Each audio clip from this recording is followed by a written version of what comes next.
Doug fir, but let's say it was bull pine. Usually this stuff is really, really unstable.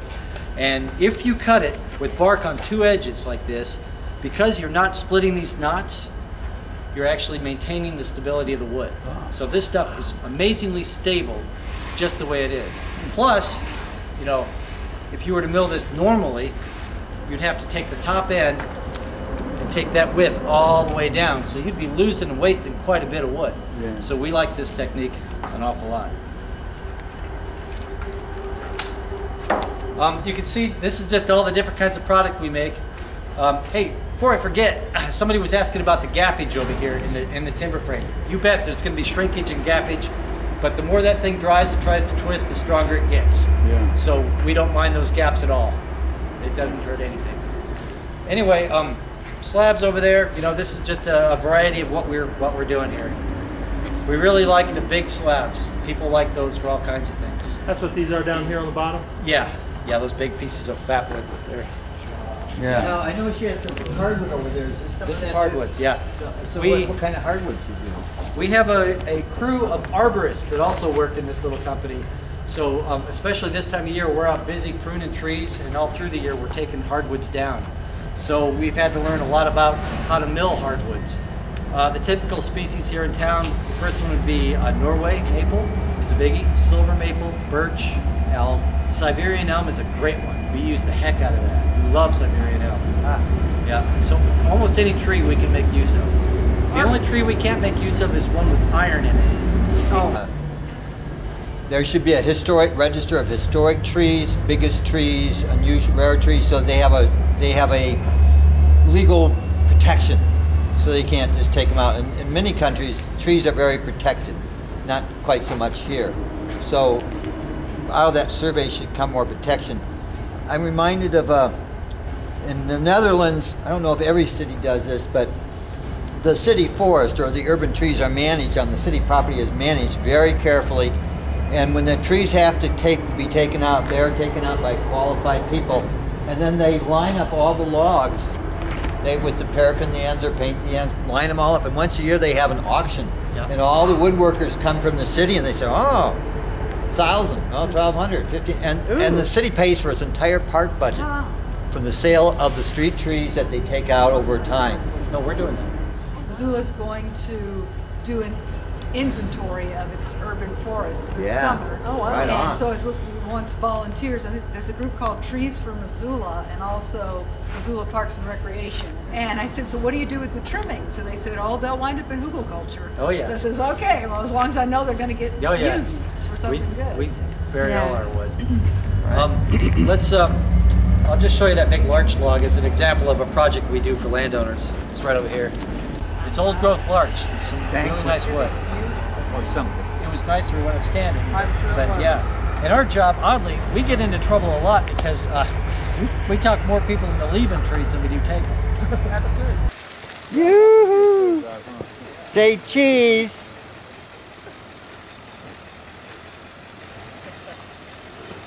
So this is actually where my expertise lies, is in forest soils. So I'll be able to answer questions quite a bit. If you have any, you better have some. This is going to be mighty short. Oh boy. All right, this is good. So here we have a beautiful forest soil. And when I'm looking at these things, I'm looking at it for, you know, an eye for forest health right now. And I like to, you know, just kind of identify what the different layers are. And you can do that in a forest. There's a litter and duff on top. And the litter, anybody know what litter is? Needles. Leaves. Anything falls off. Yep. Stuff you can identify. The loose stuff on top that you can identify. If you can identify it, say it's a needle or grass, then it's litter. So we've got litter till about right here. And then we have duff underneath of that. Duff is also the decomposed stuff that you cannot identify, but it's organic. And you can tell it's organic. Then underneath that, you're going to have the mineral soils. Now, what we just did here, of course, is we picked a sample that is not normal. In most forest ecosystems, you will not find what I call this A horizon, a dark mineral horizon. Have you all dug holes in the forest? Heck yeah. Heck yeah? Heck yeah? Let's pretend you have. And you dig down and you'll start seeing real pale soils right off the bat. Yeah, usually it's real pale. And the reason is, in most forest soils, well, I should differentiate with prairie soils. In a prairie soil or this soil here, compare it to this soil here, you've got dark stuff all the way to depth. Why is that? Why do we have dark stuff all the way to depth here?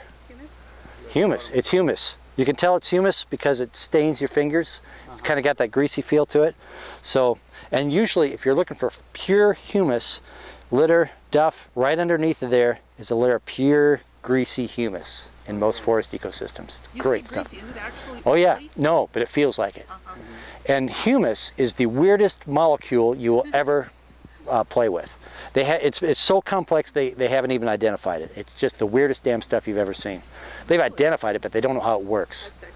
It is. Wow. It's really sexy. Yeah, it is the sexiest molecule on Earth, and one of the most important. And the big thing to remember about humus is it's got a negative charge. Negative charge. That's important. So where glomalin? Would you say if you were to? Oh, we'll talk about glomalin in a minute here. Why is negative charge important? Ah, I'm glad you asked. Now, see, that's the kind of questions we need. Why is negative charge important? So, You don't know. I do. I know. And I'm going to tell you too. What is soil, first of all? Anybody know? Dirt. Oh, what is it particle-wise? Sand, silt, and clay. Sand, silt, clay, and some rocks. Okay, what's sand? Little rocks, broken down rocks. What's silt? Smaller rocks. Little smaller rocks. What's clay? Very small rocks. Wrong! Ha! I knew I'd get you. Oh yeah, you did. You fell right into it. Clay, you know, clay is different. Clay is silt that has been actually taken into the water solution and redeposited as a crystal. Clay is a crystal, and it has the qualities of a crystal. Also has a negative charge. It's shaped kind of like a stacked sandwich. It's got space inside, it's got space outside, it's got all kinds of weird electric things going on. It's really cool stuff, and it's very, very small. So now you know why clay is cool. Now remember, humus has also got a negative charge. So sand and silt, what kind of charge do you think they have? Not much. No, they don't have much charge at all. Now that's because they're rocks. Rocks don't have charge. Yeah. Now here's the cool thing. Oddly, in the world, what a weird coincidence, most nutrients have a positive charge to them. How about that? And soil has a negative charge. It's a frickin' miracle. Yeah. So. Was it negative because it attracts? Yeah, it's gonna. That's what gives soil its nutrient holding capacity, is its electric charge. It's important to know. Now let's think of a nutrient that has a negative charge. If you guys can guess this, I'll eat my hat. Another hat. And what a hat is it? Yeah, I'm gonna. It's another hat that tastes better, because I've had to eat my hat before. No, fair. You're in grad school, but no, it's not phosphorus. I'm gonna have to tell you. No, it's more complex than that. Nitrate. Nitrate.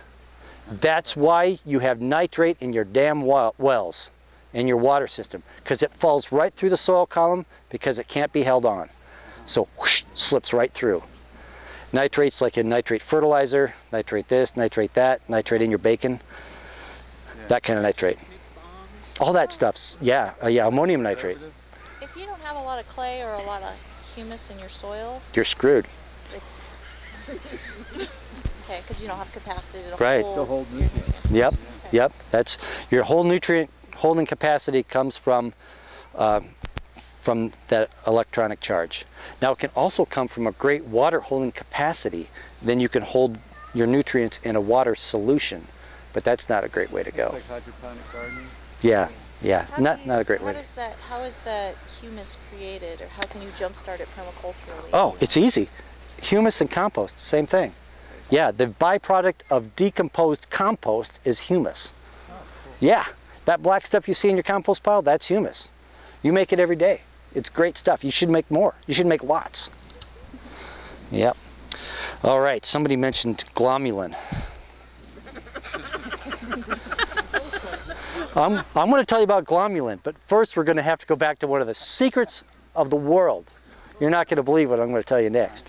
Yeah. Do you guys know, well, first of all, gosh, do I have to start the watershed death spiral already? Yeah. Now I'm going to try to... Yeah, it is. It really is. Glomalin is connected to what I'm going to tell you. The whole story connects.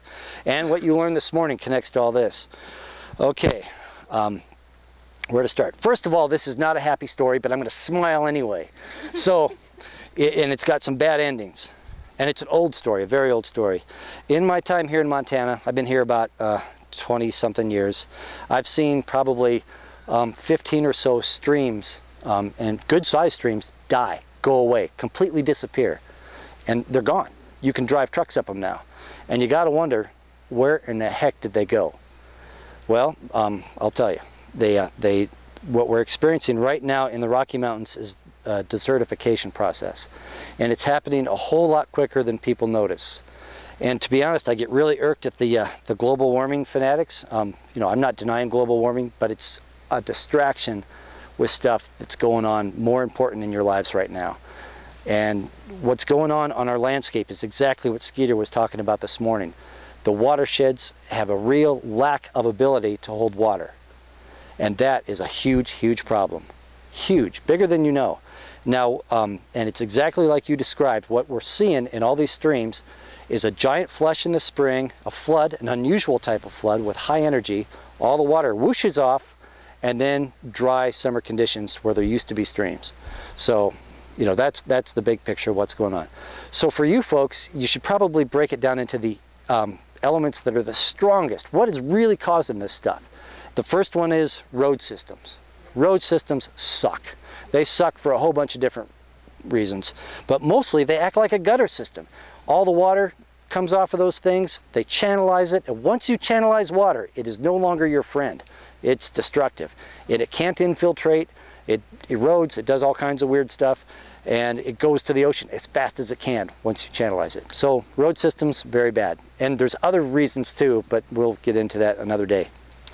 So road systems, someone mentioned bad forestry, we'll call that compaction. Soil compaction, nasty stuff, you don't want it. And soil compacts pretty darn easily. Most tractors, when they're on the landscape, do most of their damage, 80% of their damage on their first pass. It does not take much to wreck your soil. So we've got road systems, compaction, and then the last one, somebody did mention it, is organic matter connected to biologic activity. That is really important. Yes, we have a lack of soil organic matter on the landscape right now. And you wonder, how the heck can we have a lack of soil organic matter? You know, there's trees and stuff everywhere. What we're looking at here is a very nice litter and duff horizon. It's about an inch and a half, almost 2 inches all the way. That's perfect. That's pretty darn nice. In much of our landscape these days, we've lost a lot of that organic matter because of two processes. Increased decomposition due to soil heating, which you guys should be thinking someone took the trees off. And the other one connected to lack of litter contributions, also think taking the trees off. Yeah, the bad forestry we've been doing has really been playing a long-term ecological damage that no one really thinks about. And we're all talking in a wildland setting, which in Montana is the vast majority of it. Urban settings, everything I'm talking about is amplified 1,000%. You know, more roads, more pavement, more compaction. So I worry about the wildlands. I'll leave the towns for you guys. So, you know, when we were talking about biologic activity and soil infiltration rates, they're firmly linked. And the reason they're firmly linked, and this is the important part, is because soil biologic activity creates water-stable aggregates. And now water-stable aggregates are the secret of the world. Without water-stable aggregates, your soil is dense. It doesn't have porosity. Water can't get into it, oxygen can't get into it, and it's just pretty much a dead inert thing. I want you guys to look at this shovelful here and look at all the little granules. Those are water-stable aggregates. This is a beautiful soil here.